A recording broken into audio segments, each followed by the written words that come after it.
Welcome to Marine Learn, practical knowledge and training for maritime professionals. Hit the bell button, subscribe, and like the video so we keep bringing valuable content to you.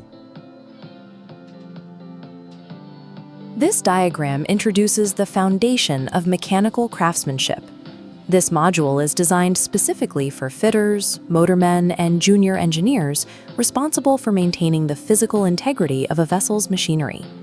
As this plaque states, the prime directive of shipboard maintenance comes down to three factors: time, efficiency, and survival. Good tools are essential to execute the best work quickly and accurately. Rough usage is strictly prohibited. When you are hundreds of miles at sea, procuring a replacement tool is often impossible. A broken wrench or a rounded socket means a critical repair cannot be completed. The way these tools are handled indicates the quality of engineering expected in your department. Keeping cutting edges sharp, storing them properly to prevent dulling, and strictly isolating delicate measuring instruments from heavy striking tools is the visible mark of a professional engineer. Tool discipline is not an administrative preference. Without proper tool knowledge, time is wasted, efficiency drops, and injury is imminent. It is the absolute baseline of operational survival on a vessel. This diagram illustrates the realities of engine room safety and hot work awareness. The machinery space is a highly volatile environment where flammable vapors and extreme temperatures dictate exact working protocols. In designated hazardous zones, non-sparking tools are mandatory. A single stray spark from a standard steel winch can ignite volatile vapors.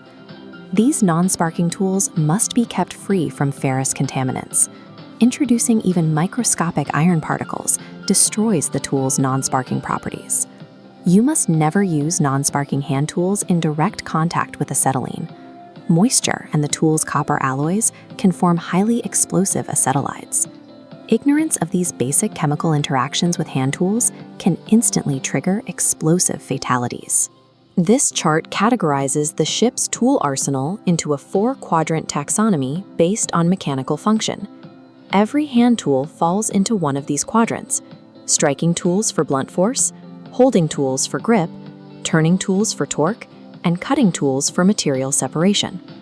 Looking at the striking quadrant, this diagram shows the anatomy and care of the engineer's hammer. Wooden handles must never be stored where wood may dry out and shrink, causing the hide to become fatally loose. Alternatively, fiberglass handles tolerate adverse environments and fail progressively, providing a visual warning. In the holding category, this schematic illustrates snap ring pliers, engineered to force open retaining rings in shafts or bores. The rings are inserted either axially, parallel to the shaft, or radially, perpendicular to the axis. Understanding their application prevents catastrophic equipment damage. In the fitting shop, there is a strict distinction between fitting a part and properly measuring it. Measurement is the absolute baseline of mechanical integrity. This diagram details the micrometer, the foundational instrument for taking absolute measurements. The measuring face is the spindle, moving via a threaded end. Primary graduations sit on the fixed barrel, secondary on the rotating thimble, allowing reading within 0.01 millimeters. While micrometers measure absolute diameters, this image shows a dial indicator, a precision tool that calculates relative distance. They measure the difference between two locations, operating as crucial diagnostic tools to verify alignment and calculate rotational runout on the machinery shafts. This matrix outlines diagnostic gauges for checking clearances. The feeler gauge features flexible steel leaves of varying thicknesses, stacked to measure gap widths. In contrast, hole gauges determine the diameter of small internal bores via two-point contact. Precision measurement guarantees functionality under load. Bench fitting is the assembly of parts, often requiring meticulous material removal to secure a necessary fit. This schematic demonstrates how to secure a workpiece against rotational torque. The standard bench vise utilizes a cast iron body sliding on a square thread screw. Crucially, the jaw plates are made of wear-resistant carbon steel, knurled to maximize grip. This diagram compares protocols for preparing a workpiece on a drilling machine. High accuracy requires rigid clamping using T-slots and bolts. Conversely, parallel wooden blocks provide non-accurate support for uneven materials, where precision is less critical. This flowchart illustrates the tapping process for internal permanent threads. Begin with the one-ring taper tap, turning clockwise until it bites. The cut is then deepened using the two-ring intermediate tap. Finally, the three-ring bottoming tap completes the thread profile. Precision guarantees structural stability.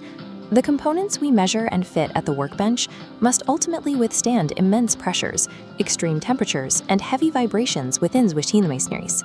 This diagram illustrates standard pipe marking logic: nominal diameter, system number, and pipe number. Furthermore, piping must be configured to defeat stress. Vibration is controlled via hangers, and thermal variation in steam systems is mitigated using expansion loops. Shifting to rotating kinetics, this schematic details bearings, the critical supporting foundations of any rotating shaft. Rolling contact bearings utilize steel balls or rollers for point or line contact, creating drastically lower friction than sliding alternatives. Specialized loads require plain bearings. Cast iron is optimal for light loading. Aluminum alloys handle hard journals, but require extra clearance for thermal expansion. Finally, centered alloys feature a porous structure acting as a self-lubricating oil reservoir, used where external lubrication is difficult. This diagram demonstrates industrial lubrication. The optimal state is hydrodynamic lubrication, achieving a thick film mode without an external pump. The rapid rotation of the journal shaft generates internal fluid pressure to form a supporting oil wedge, entirely preventing metal-to-metal contact. Mastering fluid dynamics keeps vessels operational. This diagram introduces the ultimate on-the-floor integrity check, which combines raw tool usage with human diagnostic skill: the hammer test. To verify the structural health of a bolt and nut, the operator strikes the fastener specifically in the counterclockwise loosening direction. By merging auditory feedback, the sharp ring or dullness of the sound, with the tactile vibration felt through the shaft of the tool, an engineer instantly distinguishes if a fastener is mechanically sound without disassembly. Before dismissal, we verify core knowledge from this module. To measure clearances between two parts, use the feeler gauge. A bottoming tap is visually identified by 3 rings. In hydrodynamic lubrication, internal rotation of the system itself generates fluid pressure. Good engineering begins with discipline, precision, safety, and respect for tools.